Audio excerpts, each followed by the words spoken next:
Hey guys, what's up? English Guru welcomes you on my YouTube channel. Let us start the class with our three mantras. First, I can learn English and I will. Second, the more listening, the better speaking. And third, practice is the key.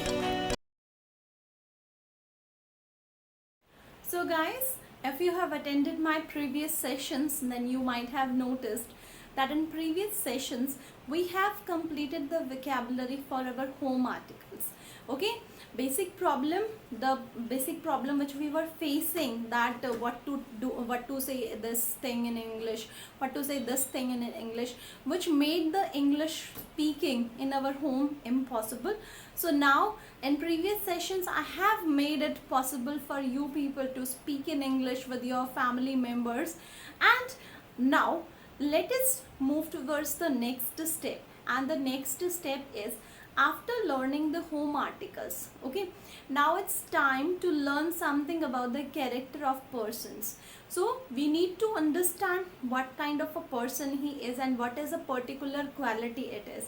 So in the same way, I have the first word. This is courage. Courage. This is a mental or moral strength. What? This courage is a mental and moral strength to withstand with danger, difficulty and fear. ये एक mental या moral strength होती है जो हमें किसी भी danger, किसी भी फियर और किसी भी डिफिकल्टी से लड़ने की ताकत देती है. ये हमारे मेंटल स्ट्रेंथ होती है, मॉरल स्ट्रेंथ होती है. So courage. Okay, so courage actually, firstly, this word was used in 14th century. The root word came from the Middle English. This is courage. Here the spelling is different, but in 14th century when this word was introduced, the spelling was courage. C-O-R-A-G-E. Courage.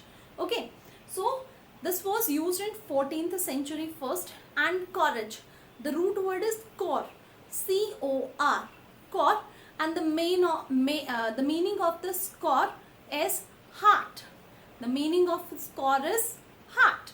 Okay, so that's why this is a feeling or this is a characteristic which is related with our heart. So let us come to the synonyms and antonyms of this particular word. So synonyms, you can just see, this is daring. This is first is daring. जब भी कोई बंदा courageous होता है उसको हम dairying भी बोलते हैं. सिनोनियम्स क्या होते हैं? Synonyms means the meaning is same but the words are different. To express the same kind of mental और moral strength we use these words also, like daring, fearless. Daring हम किसको बोलते हैं? जो करेजियस होता है.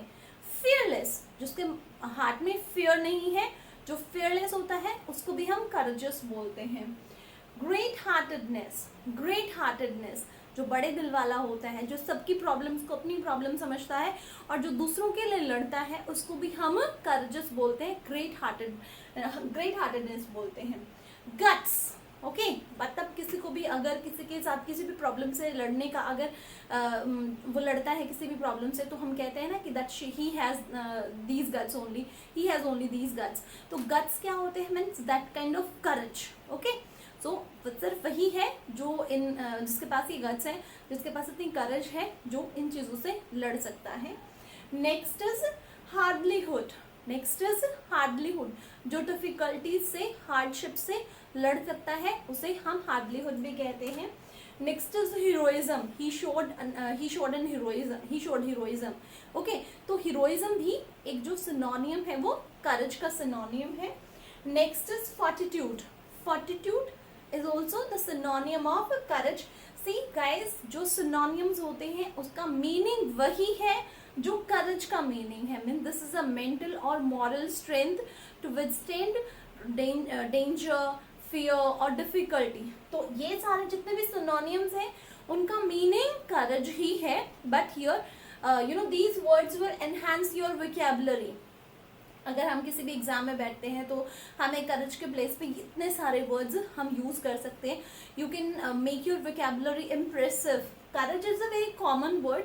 So instead of courage, you can use daring, fearless, great-heartedness, hardihood, heroism, fortitude. Okay, so hardihood and fortitude, these are quite new words which are not common. Okay, next next is stoutness. Stout होता है मजबूत. Okay, तो स्टाउटनेस मतलब जो मजबूत हो. कहाँ से? हाथ से जो मजबूत होता है उसको भी हम करेजस बोलते हैं. उसी को हम करेजस बोलते हैं. तो करेजस को हम स्टाउटनेस भी बोलते हैं. Next is valour. Valour is a very common word which is used for bravery. Okay, so next is bravery. तो अगर आप ब्रेवरी यूज कर रहे हो तो उसकी जगह पे आप करेजस यूज कर सकते हो, फॉर्टिट्यूड यूज कर सकते हो, हार्डलीहुड कर सकते हो, ग्रेट हार्टेडनेस यूज कर सकते हो. So all these words can be used in place of courage. And courage is a virtue. Courage is a virtue मतलब किसी भी बंदे के कैरेक्टर का ये गुण होता है. ये बहुत ही अच्छी चीज होती है, बहुत अच्छा गुण होता है. तो ये करेज क्या होता है? एक वर्च्यू होता है. अब वर्च्यू से मतलब हम एंटोनियम्स पे चलते हैं. What are the antonyms of courage? Courage is a good thing, है ना. Courage is a good characteristic. तो अगर गुड कैरेक्टरिस्टिक का अपोजिट है तो वो क्या होता है? वाइसेस हो जाते हैं. तो एंटोनियम क्या है? कोवार्डिस. अब बहादुर. बहादुर मतलब करेजियस, वेलर, ब्रेव, है ना. तो उसका अपोजिट क्या हुआ? कायर हुआ, कायरता हुआ, है ना. तो cowardice is really not a virtue, this is a vice. किसी भी बंदे को कोवर्ड नहीं होना चाहिए, कायर नहीं होना चाहिए. He must face his on difficulties, his situations bravely. Next is craveness. The same, these are all are antonyms which meaning is quite opposite to courage. इनका जो meaning है वो courage से opposite है. Next is spinelessness. Spine cord होती है हमारे यहाँ पे, ठीक है. तो स्पाइन का क्या, स्पाइन कोड का काम क्या होता है कि वो हमारे गर्दन को जो है ना वो सीधा रखती है. और जो स्पाइनलेस बंदा होता है वो कोवार्ड बंदे को कहते हैं, जिसके हम कहते हैं कि इसकी रीढ़ की हड्डी नहीं है, इसकी स्पाइन कॉर्ड नहीं है, तो जो हमारी पूरी बॉडी को बैलेंस करके रखती है. मतलब जो करेज है वो एक बॉडी का, जैसे बॉडी का जो बेसिक पार्ट है हमारी रीढ़ की हड्डी, जो बैकबोन है, जो स्पाइन कॉर्ड है, वो बहुत ही बेसिक पार्ट है जिसके बिना हम अच्छे से ठीक से खड़े नहीं हो सकते, हमारी बॉडी को सपोर्ट नहीं मिलता है.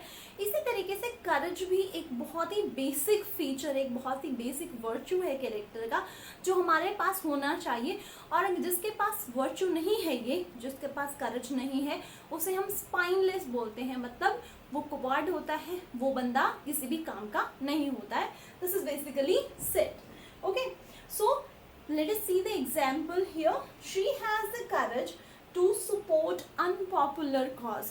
Unpopular cause मतलब किसी भी कोई ऐसी चीज, अब फ्लो के साथ तो सब हो लेते हैं, but you know there is someone who can support the unpopular thing, unpopular product. He is considered as courageous. But इसका मतलब ये हरगिज नहीं है कि आप आंख बंद करके किसी को भी फॉलो करने लग जाओ कि yes I want to show my courage.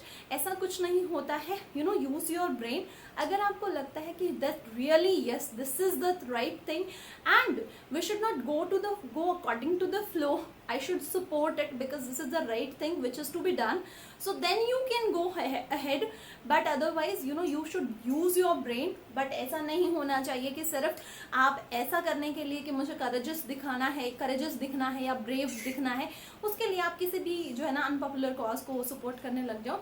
So please avoid it. So this was our vocabulary section, and in this vocabulary section through one word we have learned many words.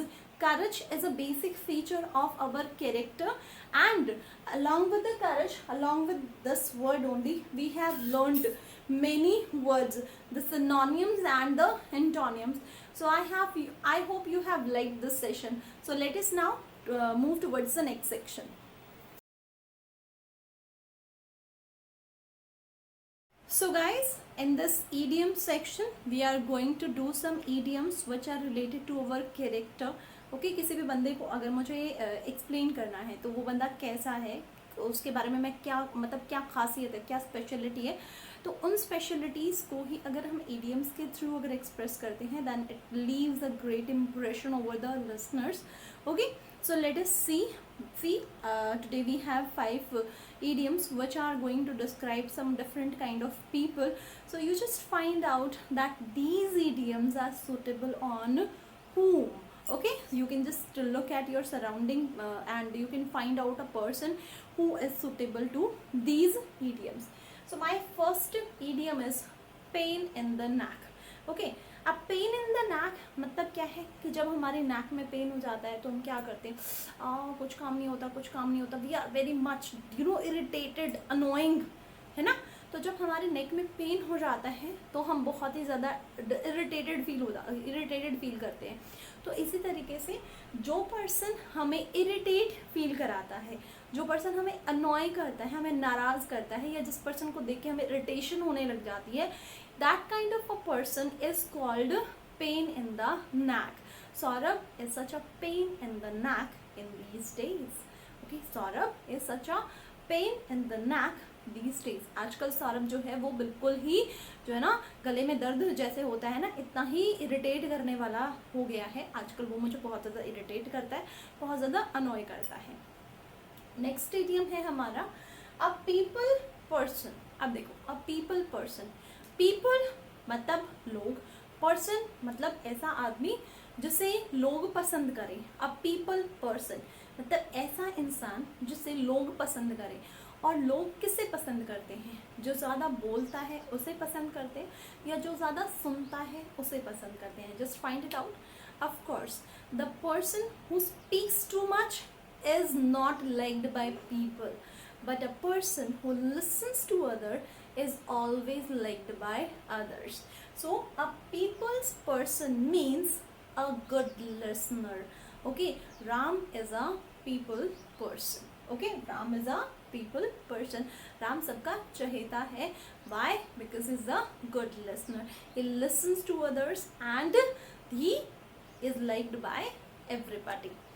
Next is party animal. Party animal ऐसा नहीं है कि that there is an animal और वो जाके party में जाता है तो उसको हम पार्टी एनिमल बोल देते हैं, ऐसा कुछ नहीं है। एक ऐसा बंदा जो पार्टी के लिए ही पैदा हुआ हो, मतलब जैसे पार्टीज करना बहुत ही ज़्यादा पसंद हो, is just fond of organising और attending the parties, such guy is called a party animal. So you can just find out around yourself that who is a party guy around you. Next is cheapskate. Cheapskate, such person is called a stingy person. Okay, stingy मतलब कंजूस. So cheapskate means ऐसा नहीं है कि उसके पास पैसे की कमी होती है, but the thing is that he doesn't want to spend even a penny. Okay, ऐसा बंदा जिसके पास होता तो बहुत कुछ है, but he doesn't want to spend it at all. जो पैसे खर्च करने से बहुत ज़्यादा परहेज रखता है, उसे पैसे खर्च करना बिल्कुल पसंद नहीं होता. जो भी उसे पैसे खर्च करने के लिए बोलता है वो उसे बिल्कुल भी अच्छा नहीं लगता है. Next is nerd. Okay, and today's generation, you know, the modern generation is such a nerd. Nerd क्या मतलब है nerd का? Fond of computer, fond of technology, fond of science. तो आजकल की जनरेशन क्या है, इन सब चीज़ों के स्पेशली कंप्यूटर के लिए यूज़ किया जाता है nerd. जो भी बंदा साइंस का, टेक्नोलॉजी का या स्पेशली कंप्यूटर का अगर फॉन्ड ऑफ होता है, यू नो, फ्रीक होता है, बिल्कुल पागल हुआ पड़ा रहता है उसके पीछे, you know, every Saturday and Sunday somebody is just going after the laptop and he doesn't do anything else at all. Okay, such person can be called a nerd. So ये थे हमारे 5 idioms. You know, these idioms can be used for the people's personality, and these are going to surely these are going to leave a very impressive effect on listeners. So guys, don't wait for anything else, just note down these idioms and start using these idioms in your speaking right now. Okay, so thank you, bye.